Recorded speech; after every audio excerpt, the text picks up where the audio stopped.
Bueno, vamos a comenzar una serie nueva bastante interesante, principalmente basada en el libro de Daniel.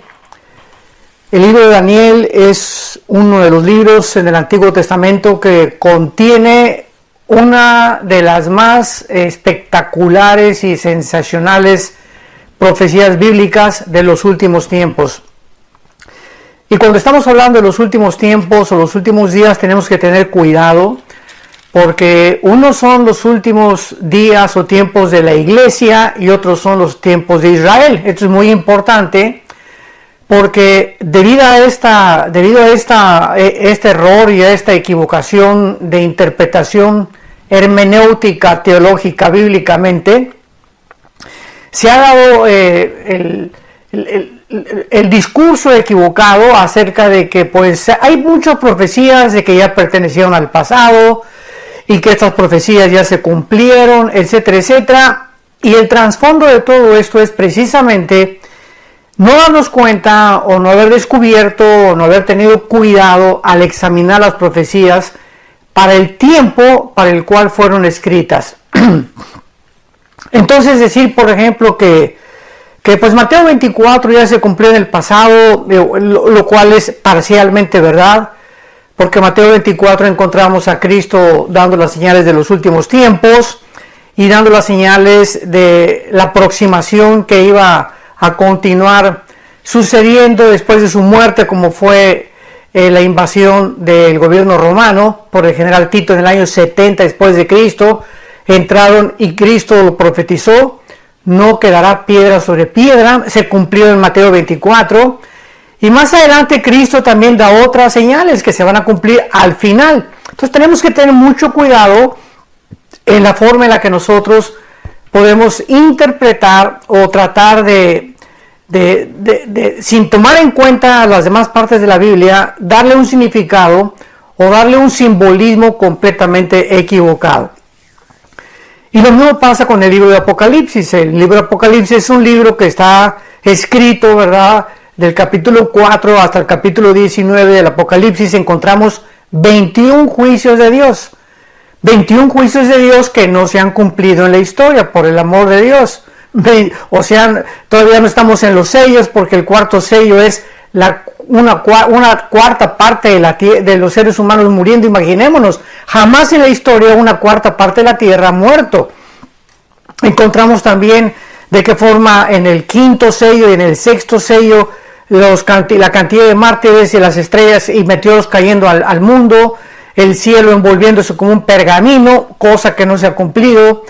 En el capítulo 9 del Apocalipsis, abriéndose el abismo donde todos los demonios van a salir, cosa que no se ha cumplido. Entonces es absurdo, es ridículo poder tratar de decir que el Apocalipsis ya se cumplió, porque repito, son 21 juicios, son 7 sellos, 7 trompetas y 7 copas que aún no han tenido su cumplimiento profético, mucho menos las bodas del Cordero, ni tampoco la segunda venida de Jesucristo físicamente para establecer un reino físico, literalmente hablando, aquí en el mundo, durante el cual Él cumplirá la promesa a Abraham, Isaac y Jacob, a Salomón y a David, de que vendría un reino mesiánico al final de los tiempos. Y para poder comenzar a adentrarnos en esta maravillosa serie que voy a titular Profecías selladas del fin. Profecías selladas del fin. Y me voy a basar específicamente en el capítulo 12 del libro de Daniel, donde este capítulo 12 es la culminación de visiones que Daniel tuvo a través de ángeles. El mismo Jesucristo se apareció en el Antiguo Testamento, se le llama el ángel de Jehová. En el caso del libro de Daniel se le apareció como un ángel vestido de lino. Lo vamos a ver por qué podemos deducir que era una teofanía o una aparición de Dios en la persona humana. Y vamos a encontrar en el capítulo 12 de Daniel principalmente los últimos 7 años de la tribulación. O sea, el cumplimiento de lo que en el capítulo 9 el ángel le dio a Daniel como las 70 semanas de Daniel. Las 70 semanas que sabemos que eran semanas de años, no eran semanas de días. En otras palabras, si eran semanas de años, porque los judíos tenían semanas de días y de años, son 490 años. Y vemos en el capítulo 12 de qué forma la tribulación se levanta, el arcángel Miguel peleando en tiempos de angustia contra todas las huestes satánicas, cosa que lo corrobora el apóstol Juan en Apocalipsis. Y vamos a ir comparando escritura con escritura para que tengamos claramente un curso profético a través del cual podamos seguir bíblicamente sin temor alguno de poder desviarnos ni a la izquierda ni a la derecha. Encontramos también en Daniel 12, estoy dando un resumen rapidísimo acerca de la resurrección. Vamos a ver quién va a resucitar primero, quién después, porque hay un orden en las resurrecciones. Y encontramos también en Daniel 12 el tiempo en que Jesucristo le dice a los ángeles para que le digan a Daniel cuánto tiempo durará la tribulación, cuándo culminará la persecución y el tiempo de la ira de Dios. Entonces, estos son los principales temas que vamos a abarcar poco a poco, pero antes es pero muy importante que podamos comprender que la frase inicial que se inicia en Daniel capítulo 12, en aquel tiempo se levantará Miguel, esta frase en aquel tiempo, tenemos que partir desde este momento para saber que estas profecías que a continuación se le revelaron a Daniel, ¿cuándo se van a cumplir? ¿Qué significa en aquel tiempo? Bueno, la palabra tiempo, aquí es la palabra, la voy a deletrear, Enrique, T de tío, H, et. Y esta palabra et tiene su transliteración en el griego con la palabra kairos. Entonces, en el hebreo es et, tiempo, y en el griego es kairos con K, que significa no un tiempo cronológico. Esto es importante, porque cronos es el tiempo cronológico en el griego, pero cuando encontramos la palabra et en la Biblia, en el Antiguo Testamento, y kairos en el Nuevo Testamento, significa un tiempo específico, un tiempo determinado. Permítanme explicarles. Yo tengo un calendario, como mucha gente, donde tengo enero, febrero, marzo, abril, mayo, junio, ¿verdad? Y en ese calendario tengo una cronología de mis compromisos, pues que en octubre tenemos que ir a la Riviera Maya al seminario de matrimonios, en julio tengo que hacer otras conferencias en un estado de México, otro en Sudamérica, etcétera, etcétera, y tengo una cronología. Entonces, esto es lo que significa la palabra cronos. Pero cuando encontramos el día de mi cumpleaños, por ejemplo, que en este caso es el 7 de junio, o el día de la independencia, o el día del cumpleaños de mi esposa, o el día del cumpleaños de mis hijos, son fechas específicas, ¿de acuerdo? Son fechas determinadas. El 7 de junio es mi cumpleaños, el tal es el día de la independencia, el tal es el día de Navidad. Son fechas específicas determinadas. Para estas fechas específicas, para días especiales, es para lo cual se usó la palabra et en el hebreo y kairos en el griego. Entonces, con este trasfondo, cuando dice la Biblia en Daniel 12, en aquel tiempo, está determinando un tiempo específico, ¿verdad? Que se va a referir, como lo vamos a ver, a la gran tribulación. Así que no hay vuelta de hoja. En aquel tiempo, y vamos a ver a continuación cómo nos apoyamos con más escrituras en el capítulo 12, que está refiriéndose al tiempo de la gran tribulación. Pero vamos a ver que en el libro de Daniel, y vamos a comenzar desde el capítulo 2, a ver las frases y los pasajes donde todos se refieren al final de los tiempos. Así que esto es muy importante para poder interpretar, porque cuando examinamos esto no tenemos para dónde hacernos. O sea, nadie puede venir a atreverse a decir un disparate, ¿no? Que esto ya se cumplió o que se va a cumplir. Vamos a ver claramente que casi el 95% de las profecías de Daniel se van a cumplir en los tiempos que estamos viviendo y después en la semana 70 de Daniel. Veamos, por ejemplo, en el capítulo 2, vamos a ir por orden. Capítulo 2 de Daniel, acompáñame, abre tu Biblia en el capítulo 2 de Daniel, versículo 28. Y dice así: pero hay un Dios en los cielos, le está hablando Daniel al rey Nabucodonosor para explicarle el sueño que tuvo. En el capítulo 2, el rey Nabucodonosor tuvo un sueño de una grande estatua gigantesca, con la cabeza de oro, el pecho y los brazos de plata, el vientre de bronce, las dos piernas de la estatua eran de hierro, y los 10 dedos de la estatua mezclados de barro con hierro, barro cocido con hierro. Y pues Nabucodonosor no sabía de qué se trataba, entonces mandó traer a los astrólogos y a los brujos, a todos los espiritistas, ¿verdad?, ocultistas del reino, porque a través de todos los siglos descubrimos en la historia que el mayor porcentaje de estadistas y de gobernantes han consultado que la bola de cristal, tienen a sus brujos, tienen a sus astrólogos, porque desean de alguna manera saber qué les depara el futuro. Y Nabucodonosor no fue la excepción. Entonces Daniel ora a Dios y Dios le revela la interpretación de lo que significaba esta estatua para el rey. No nos vamos a detener en eso, pero nada más en el versículo 28, que es lo que nos atañe en este estudio, Daniel le dice al rey: pero hay un Dios en los cielos, el cual revela los misterios. Y él ha hecho saber al rey Nabucodonosor, escuchemos con mucha atención, lo que ha de acontecer o suceder en los postreros días.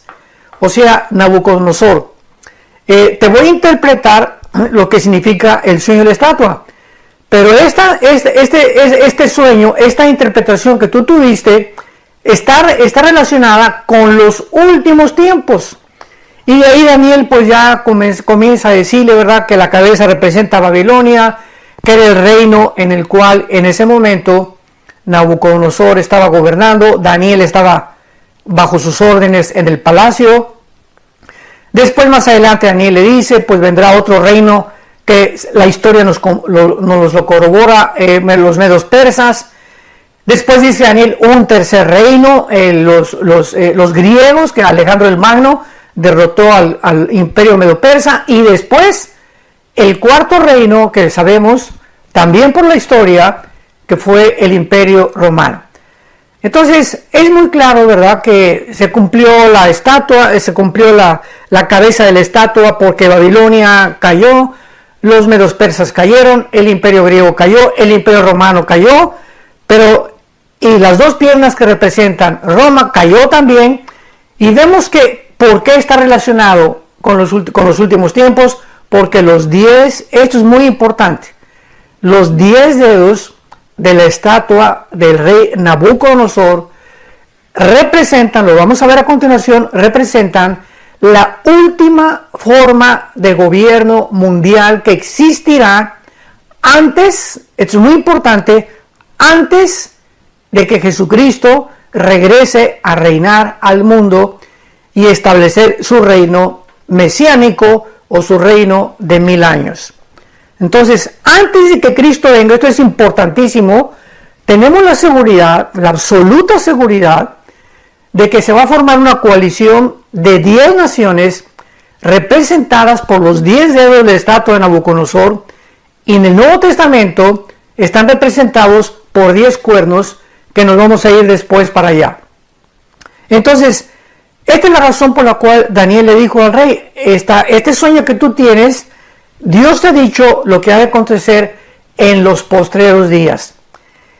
Y aquí la palabra postrero, que también es muy importante, es la palabra hebrea acharit, así como suena con ch, acharit, que siempre se usa para la frase los últimos tiempos. Así que tampoco hay vuelta de hoja, porque en el lenguaje hebreo no nos da lugar a otra interpretación paralela o para poder decir que son profecías que ya se cumplieron.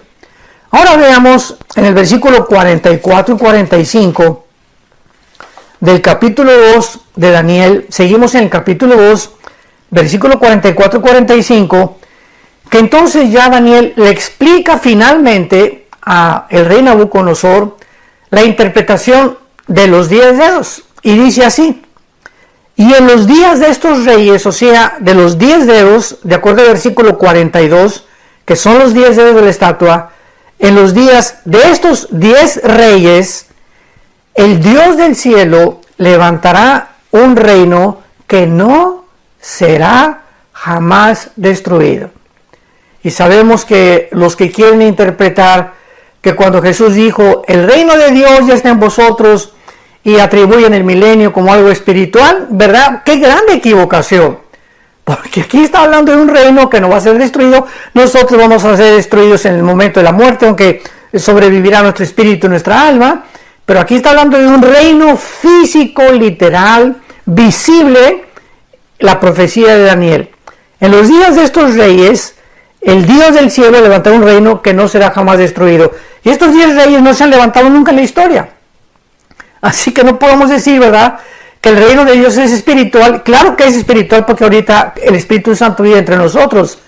Pero decir que ese reino milenial y tratar de interpretarlo espiritualmente, decir que es espiritual, que porque ya el reino de Dios está entre nosotros, es absurdo, es un disparate.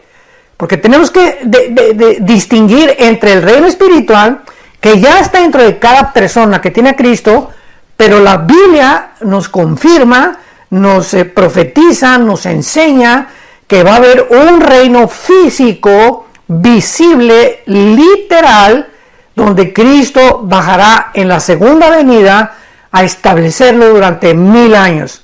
Que lo explica ya también Isaías 65, Isaías 11, Isaías 66, Zacarías 12, Zacarías 14 y Apocalipsis 17, 21 y 22.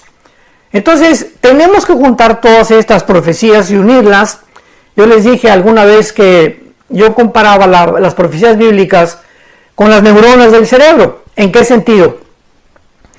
Nuestras neuronas son partículas microscópicas eléctricas, que tenemos billones de neuronas en el cerebro. Pero todas están conectadas unas con otras. Cuando una neurona se desliga de la otra, se produce un cortocircuito, lo que se llama el cortocircuito, porque algo produce en el cerebro que ya no pensamos adecuadamente, puede dar causa a un tumor, etcétera, etcétera. Tiene que haber una unificación, una armonía de nuestras neuronas unas con otras para que pensemos de una forma coherente y lógica. La Biblia es parecida en este sentido. Toda la Biblia no es de interpretación privada. Si queremos interpretar el libro de Apocalipsis, no podemos si no tenemos Daniel, ni Ezequiel, ni Zacarías, porque son 3 libros en el Antiguo Testamento que están conectados con las profecías de los apóstoles. En este caso, la primera es una carta a los tesalonicenses del apóstol Pablo, con el Apocalipsis del apóstol Juan, y tenemos que unir Apocalipsis con Daniel, con Ezequiel, con Zacarías, etcétera, etcétera, con Joel también, para que podamos tener el circuito perfecto y no echar chispas. Y este es el problema cuando nos adelantamos y queremos sacar un texto fuera de contexto o no tomar en cuenta el tiempo, y caemos desgraciadamente, pues no tanto en herejías, ¿verdad? Porque hay muchos maestros de la Biblia que tienen otra perspectiva futura escatológica, como los amilianistas, que creen que el milenio ya se cumplió, que estamos ya en el milenio, que Satanás está atado ya, etcétera, etcétera, que son cristianos, son hermanos de nosotros, pero que escatológicamente están, ahora sí que lo puedo decir, reprobados con 5 de calificación, porque pueden ser muy buenos teólogos en una área, pero sin embargo en el área de la escatología están reprobados. Y esto tal vez alguien me pueda preguntar, bueno, ¿a qué es debido esto? También son estudiosos de la Biblia. En los últimos años yo he tratado de poder preguntarle a Dios y consultar en la Biblia, Señor, ¿por qué esta divergencia, estas diferencias entre hermanos que yo reconozco, son amigos míos y son grandes teólogos, ¿verdad? Puedo citar alguno, el doctor R.C. Sproul, un gran, ya murió, ya está con el Señor en el cielo esperándonos, un gran hombre de Dios, uno de los mejores teólogos, lo tengo que reconocer, de la denominación de los presbiterianos, era presbiteriano él, de la teología de la Reforma. Entonces, adentrándome en la teología de la Reforma, puedo entender que los reformados o los que están del lado del presbiterianismo son amilianistas, creen que el milenio ya se cumplió, que las profecías se cumplieron, etcétera, etcétera, y todo lo que es el área escatológica, como que el Espíritu Santo no les dio mucha iluminación y solo les dio iluminación en el área de la teología. Entonces, esta es la razón por la cual muchas veces no abarcamos todo, o sea, por eso nos necesitamos, por eso necesitamos depender unos de otros como cristianos, porque mi hermano de la iglesia o pentecostal o de la iglesia presbiteriana o bautista tiene cosas en otra área, puede ser en el área de la salvación, puede ser en el área de la iglesia, puede ser en el área del Espíritu Santo, que a lo mejor yo no tengo y que ellos han visto, porque el Espíritu Santo nos reparte de diferentes formas, dice 1 Corintios 12, es el mismo Espíritu, pero nos reparte diferentes dones, diferentes talentos, para que nadie tenga todo el control, el 100% de la verdad. O sea, el día que alguien diga, pues yo tengo todo el 100% de la verdad de la Biblia, ¿verdad? Pues sería un falso maestro. Porque el único que tiene el 100% de la verdad es Jesucristo, el Hijo de Dios, y el Padre y el Espíritu Santo. Ellos son los únicos. Mientras tanto, nosotros, dice el apóstol Pablo en 1 Corintios 13, conocemos en parte. Y muchas veces lo que conocemos, no lo conocemos como lo deberíamos de conocer. Por eso debemos ser humildes, debemos de estar abiertos para poder examinar, escudriñar, orar las Escrituras, y depende del área en la que Dios nos haya llamado para predicar y compartir, pues hacernos, ¿verdad? Si no expertos, por lo menos conocedores profundos del área en la que sentimos que Dios nos ha hablado. Y finalmente, para acabar con esto, para poder explicarlo ya mejor, tenemos también al doctor Billy Graham. El doctor Billy Graham, yo tuve el privilegio de pasar muchos días con él, tanto en Holanda, en Ámsterdam, como en su casa en Montreal, como también en México, en Acapulco, en Puerto Acapulco, cuando él fue unas vacaciones. Tuve el privilegio, mi hermano Alejandro y yo, de estar con él 3 días en su bungalow. Eso fue algo para mí impactante. ¿Y por qué lo pongo de ejemplo? Porque él fue un hombre que nada más predicó el evangelio de la gracia de Dios. Era un evangelista. Él mismo lo dijo, yo no soy teólogo, no soy escatólogo, soy evangelista. Fue el don que Dios le dio. Y oímos sus mensajes desde los años 47, 48, que él comenzó la revolución en la ciudad de Los Ángeles con los primeros mensajes evangelísticos, hasta que se murió. O escucha sus mensajes, lo único que predicaba era a Jesucristo. El plan de salvación y el evangelio de la gracia de Dios. Era todo lo que predicaba. Nunca se metió que Ezequiel y que estudiar las profecías, ni el Apocalipsis, ¿verdad? Aunque sacaba pasajes de cada libro, desde luego, para predicar. Pero fue un hombre que Dios lo llamó a ser evangelista. Otro ejemplo, rápidamente, es Luis Palau, el doctor Luis Palau, que también ya partió con el Señor. Yo trabajé con Luis 2 años y también tuve el gusto y el privilegio de poder estar con él y compartir con él, ¿verdad? Y fue otro hombre que fue evangelista, o sea, Luis se dedicó a predicar el evangelio de la gracia de Dios.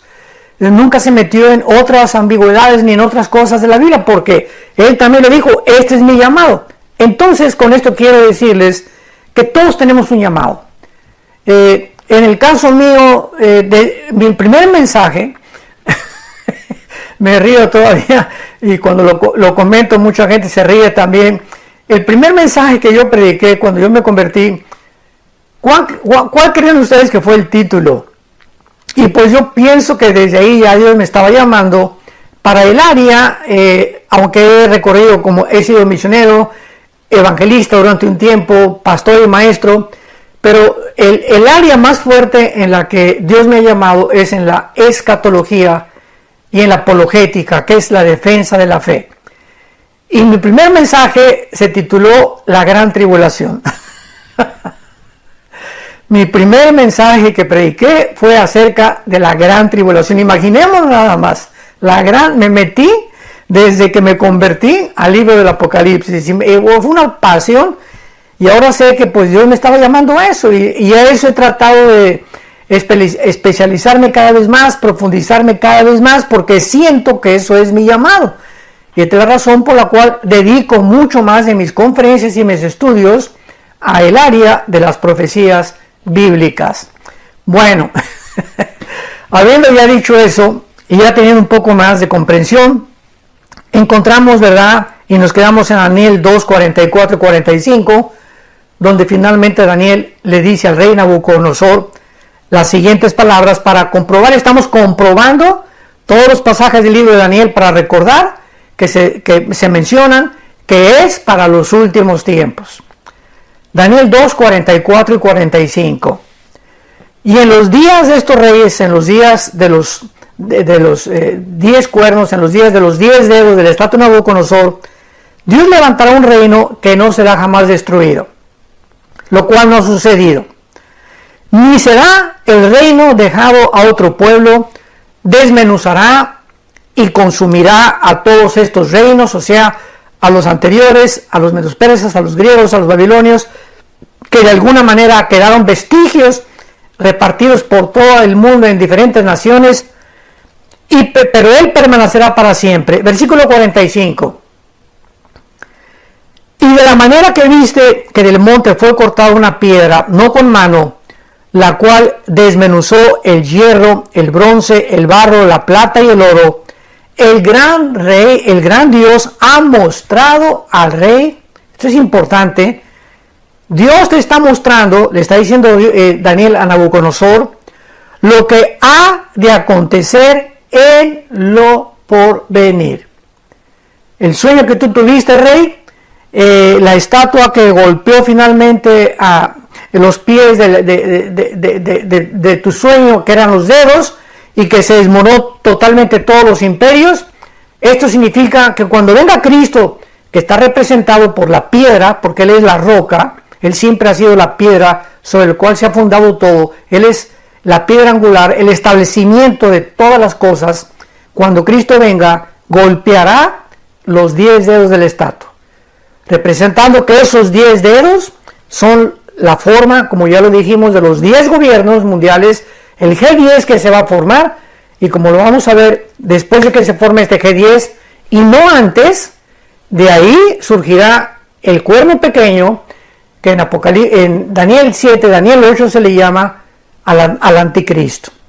Entonces, en los días de estos reyes, Dios levantará un reino y te ha mostrado lo que ha de acontecer en lo porvenir. El sueño es verdadero y fiel su interpretación, le dice Daniel a el rey Nabucodonosor. Brinquémonos ahora al capítulo 7 del libro de Daniel. Daniel capítulo 7. Versículos del 15 al 18. Vamos a leerlos y después damos una breve explicación. Daniel 7 del 15 al 18. Se me turbó el espíritu a mí, Daniel, en medio de mi cuerpo, y las visiones de mi cabeza me asombraron. Me acerqué a uno de los que asistían y le pregunté la verdad acerca de todo esto. Y me habló y me hizo conocer la interpretación de las cosas. Estas 4 grandes bestias son 4 reyes que se levantarán en la tierra. Después de estos imperios, recibirán el reino los santos del Altísimo después, inmediatamente después, los santos del Altísimo, y poseerán el reino hasta el siglo eternamente y para siempre. En el capítulo 7 del libro de Daniel, él vio, este profeta maravilloso, vio, ¿verdad?, 4 bestias, que son exactamente la representación de los 4 imperios del sueño del rey Nabucodonosor. La primera bestia, Babilonia, los medos persas, que es Irán, el vientre de bronce, que es Alejandro el Magno, o los griegos, y la cuarta bestia terrible, que ni siquiera el Espíritu Santo encontró un nombre para darle, que representa el Imperio Romano. Y aquí en el capítulo 7 vemos cómo el Espíritu Santo va reduciendo el espacio para que veamos hasta el capítulo 12 cómo llega a concentrarse en el anticristo. O sea, poco a poco en el libro de Daniel el Espíritu Santo va achicando, va acortando los imperios conforme se van a ir modelando hasta culminar con el final imperio, que en Apocalipsis 17 es el octavo que es el anticristo. Entonces, después de que estas 4 bestias son vistas por Daniel, dice la Biblia en el versículo 9 que cuando él estaba mirando todas estas visiones que no entendía, vio una visión de Dios. Esto es increíble. Daniel estuvo viendo una visión del trono de Dios. Y vemos en el versículo 9 que dice, cuando estaba mirando, fueron puestos tronos. Él vio cuando se colocaron los tronos. Y se sentó un anciano de días, que es Dios. Así se le llama muchas veces, no porque esté viejito, simplemente es un título para que lo entendamos nosotros, que significa su eternidad. El anciano de días, o sea, la eternidad de Dios. Cuyo vestido, vean cómo describe Daniel a Dios, como un anciano vestido de blanco como la nieve, el pelo y su cabeza como lana limpia, su trono llama de fuego y las ruedas del mismo fuego ardiente. Un río procedía de fuego y salía de delante de él, y millares en el hebreo es millones de millones le servían delante de él. Y el juez se sentó y los libros fueron abiertos. ¿Qué visión tuvo Daniel de Dios? De los últimos tiempos. Porque vemos hasta Apocalipsis capítulo 20, versículo 11 al 15, cuando los libros fueron abiertos. O sea, lo que vio Daniel 600 años antes que el apóstol Juan en el Apocalipsis, los dos coinciden perfectamente bien. Y así sabemos que la visión que tuvo Daniel se está refiriendo a los últimos días. ¿Y qué es lo que en el capítulo 20 de Apocalipsis, versículo 11 al 15, vemos? El juicio del gran trono blanco. Aquí en esta visión vemos que fueron puestos tronos, pero en el capítulo 4 de Apocalipsis dice Juan que vio tronos y ya 24 ancianos sentados que representan a la iglesia.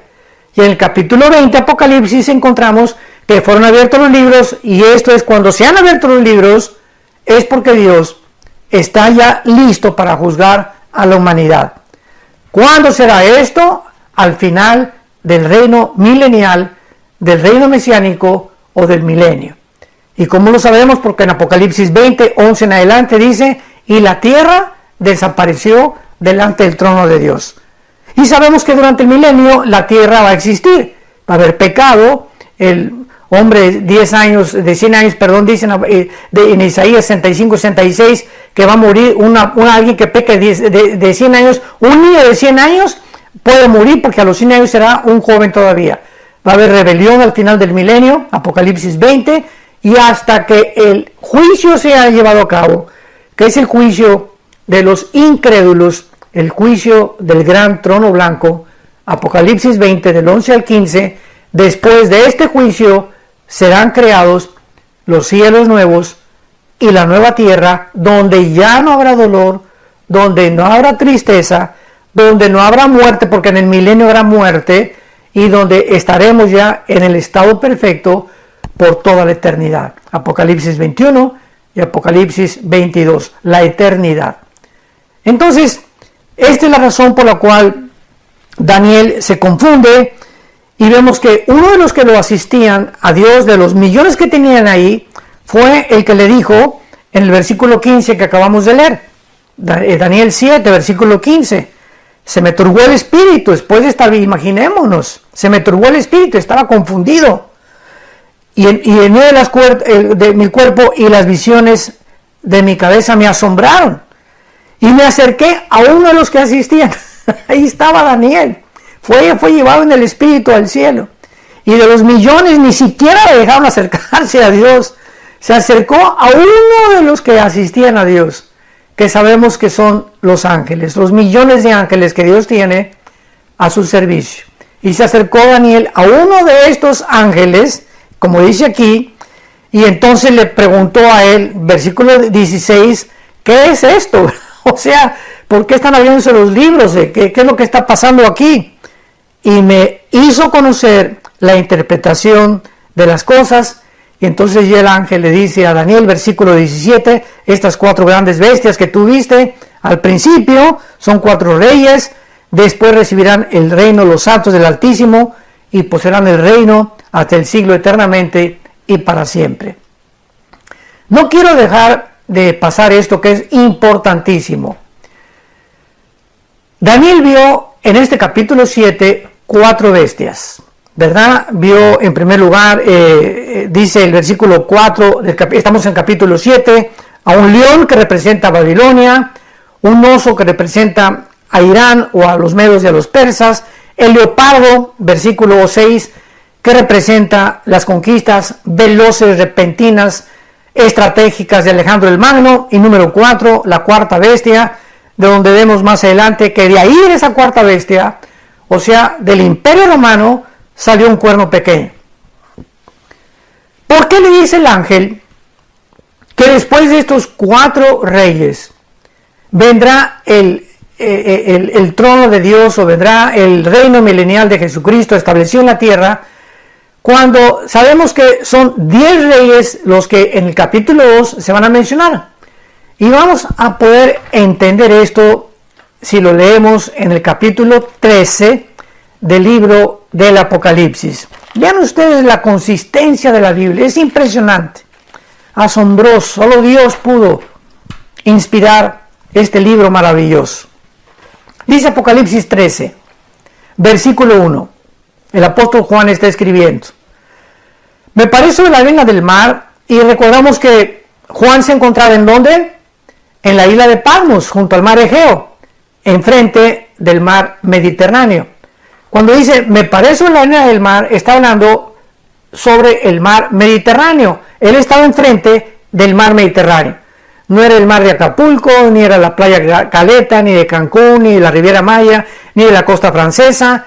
Él se paró y estaba junto al mar Mediterráneo, dándonos a entender claramente que la bestia que va a surgir ahorita va a surgir del área del mar Mediterráneo. Esto es importantísimo. Son detalles muy aparentemente muy pequeños que Dios nos los deja como piedras preciosas para que podamos nosotros tener una guía, como un mapa acerca de toda la revelación maravillosa que el Espíritu Santo nos quiere dar. Me paré sobre la arena del mar y vi subir del mar una bestia, o sea, esta bestia sabemos que es el anticristo. Aquí no hay vuelta de hoja. Entonces vemos que el anticristo surge del área del mar Mediterráneo, no de Inglaterra, no del mar Atlántico, no del mar Pacífico, no del mar Caspio, no del mar Negro, del mar Mediterráneo. De ahí surge la bestia o el anticristo. Pero lo importante es lo siguiente. Y dice Juan, tenía 7 cabezas, que después lo vamos a ver, que representan los 7 imperios desde Egipto de Asiria hasta el Imperio Romano. Ha habido 7 imperios en la historia, lo vamos a ver, que tenía 7 cabezas y 10 cuernos, que son los 10 cuernos que representan los 10 dedos de la estatua de Nabucodonosor, como lo sabemos. Versículo 2, y la bestia que viera semejante a un leopardo. ¿Por qué se le compara con un leopardo? Porque si nos vamos al libro de Daniel, el leopardo representa al imperio de Alejandro el Magno, que fue el tercer imperio que le reveló Dios a Daniel, y que en la estatua de Nabucodonosor representa el bronce o la plata, el metal del bronce bruñido. Entonces Alejandro el Magno representa el tercer imperio. Primero fue Babilonia, los medos persas, estamos recordando esto. Después el imperio griego, que fue el vientre, y las piernas de hierro, que fueron Roma. Entonces aquí le está diciendo que el cuerpo de la bestia, o sea, lo que va a conformar el gobierno del anticristo, vendrá del antiguo imperio griego. Y el antiguo imperio griego, recordamos que fue absorbido por el que siguió, que fue el imperio romano. Entonces vemos que el gobierno del anticristo va a estar conformado de 10 naciones que hayan surgido o que hayan formado parte del antiguo imperio romano, y entre estas fue Grecia. Y ahora, cuando vayamos al capítulo 8 del libro de Daniel, vamos a encontrar que el imperio de Alejandro el Magno, el imperio griego, que es el leopardo, muere Alejandro y se divide. Es en el capítulo 8 de Daniel. Bueno, hay tantas cosas que quisiera compartir, pero voy a compartir todo lo que siento compartir. El imperio de Alejandro el Magno, en el capítulo 8 de Daniel, se divide en 4 diferentes estados. Y los 4 generales de Alejandro el Magno se reparten el imperio griego en 4 partes. Fueron Egipto, Grecia, Asiria y todo lo que es Turquía. Grecia, Turquía, Egipto y Asiria. En estas 4 entidades, las 4 divisiones del imperio griego fueron repartidas. Y en el capítulo 8 de Daniel dice que de una de ellas, ¿verdad?, surgirá el anticristo, que me adelanto para decirles que fue Asiria. Por eso al anticristo se le llama, en el capítulo 10 de Isaías, en el capítulo 31, en fin, el asirio, porque de esa parte del Medio Oriente surgirá la persona del anticristo. No va a surgir de Roma, ni de París, ni de tampoco de España, ni de México, ni de Estados Unidos. El anticristo surge bíblicamente de una de las divisiones del imperio griego, que fueron 4, repito, y que en este caso quedó Asiria. Después de estudiar Daniel 8 lo podemos ver. Entonces vemos que el cuerpo de la bestia, capítulo 2, estamos en el capítulo 13 de Apocalipsis, tenía la forma de un leopardo, o sea, parte de Egipto, parte de Asiria, parte de Turquía formarán parte, o serán naciones que ya nos adelantamos que formarán parte del G10. Entonces podemos mencionar naciones del Medio Oriente que ya sabemos que van a formar parte del gobierno del anticristo. Y dice la Biblia, y los pies como de oso. El oso es Irán. En el capítulo 7 del libro de Daniel, el oso representa a el segundo imperio mundial en la estatua de Nabucodonosor, que es Irán, que es el pecho, ¿verdad?, de plata. Oro Babilonia y la plata Irán, el bronce Grecia, Alejandro el Magno. Entonces vemos que los pies de la estatua de la bestia eran de Irán, o sea, el oso. Esto representa que Irán tendrá la movilidad del gobierno del anticristo. Y esto es interesantísimo porque sabemos que ahorita una de las más grandes, si unimos ya los cabos con los acontecimientos mundiales, sabemos que Irán está ahorita amenazando el Medio Oriente y está tratando de atacar a Israel, y es respaldado ya por Rusia y por China también y por Turquía. Increíble que Turquía representa, ¿verdad?, en el Antiguo Testamento a Togarma, y lo vamos a ver después en Ezequiel capítulo 38. Pero todas estas naciones ya están amalgamadas, ya hay una conformación, una alianza, donde ya podemos ver claramente que el rompecabezas de la Biblia, comenzar a poner todas estas piezas en orden, nos va dando un cuadro perfectamente bien, donde faltan las últimas pinceladas, que vamos a ver en el próximo estudio. Estoy seguro que esto va a ser de mucha bendición para todos ustedes, porque estamos adentrándonos ya en las profecías selladas para el tiempo del fin. Que Dios te bendiga y continuamos recordando que Jesucristo está a la puerta. Ya está tocando Jesucristo, que ya viene por nosotros. Nos está diciendo, prepárense para que sean tomados por dignos de escapar. ¿De escapar de qué? Pues de la tribulación. Lucas 21, 34 en adelante. Para que sean dignos de escapar de las cosas que vendrán sobre el mundo. ¿Estás tú listo? Si no estás tú listo, invita a Jesucristo como tu Señor y como tu Salvador. Pídele perdón por tus pecados y de aquí en adelante, la corta vida que Dios nos ha dado, prométele a Dios. Dedícale los últimos días, los últimos meses o años que Dios nos dé para que podamos conocerle, servirle y adorarle en espíritu y en verdad. Que tengas mucha paz.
Anh ai mơ mộng mình thứ xa xôi, không màng về tình ái muôn nơi, sống cho là trọn kiếp đây thôi, đâu quan tâm gì chuyện đời.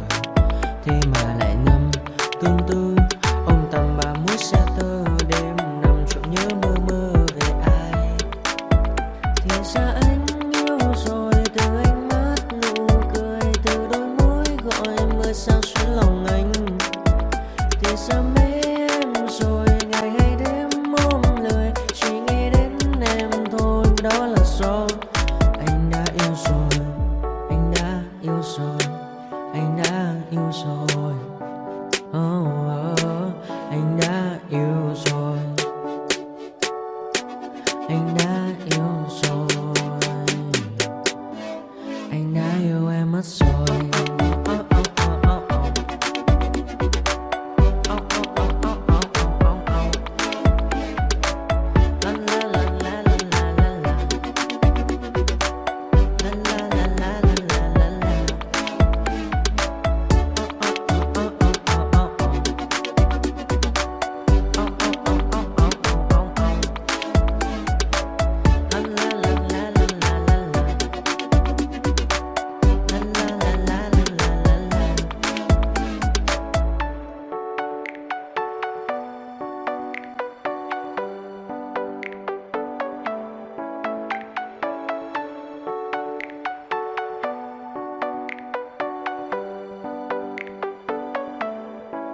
Anh ai mơ mộng mình thứ xa xôi, không màng về tình ái muôn nơi, sống cho là trọn kiếp đây thôi, đâu quan tâm gì chuyện đời.